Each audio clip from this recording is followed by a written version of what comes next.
I led a civil revolt in Liberia as leader of the MPFL for 7 years. There are no incidents in Liberia of any cutting off of limbs in Liberia throughout the 7 years of the Liberian Civil War. And I led the largest rebel faction. Following the war, I was elected by 85% of the population. What does that tell you? It tells you that I conducted myself in line with international law. Mr. President, there are facts, reports of maiming, hacking of limbs, raping women, and killing children. If you're not responsible, who is responsible? Well, look, let's look at wars across Africa. If we look at wars across Africa, there have been reasons. There have been countries that have invaded other countries, occupied them for some time.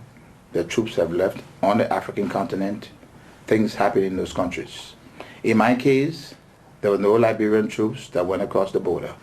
Charles Taylor, as president of Liberia, wants to be held accountable for anything that I did to the Liberian people. And I would not hesitate a second to return to Liberia to answer any question in Liberia about torture, murder, anything in my country, because I did not do it. I have no fears about returning to Liberia.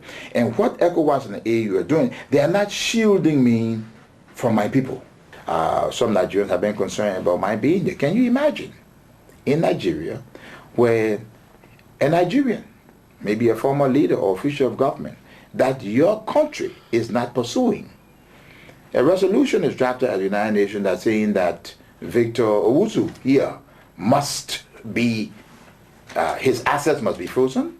This must happen to him, and that must happen to him against the wishes of the Nigerian government, the Nigerian legal system, and the people.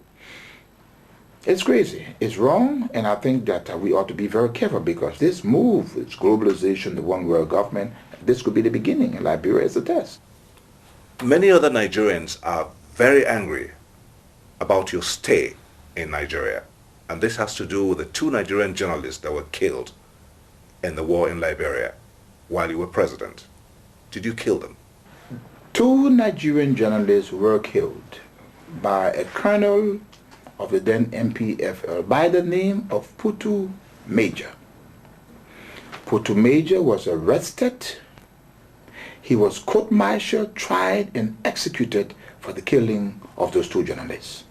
The MPFL then, I dispatched my information officer here to Nigeria, met with the families of the 2 journalists, explained the issue, offered them a small envelope in consolidation with them. They refused it. The killing of those journalists were wrong. I did not accept it, and I took action. Those 2 journalists that were killed caused the execution of Colonel Putu Major. You go to Liberia now and ask anyone, they will tell you Putu Major was executed by the MPFL under my command.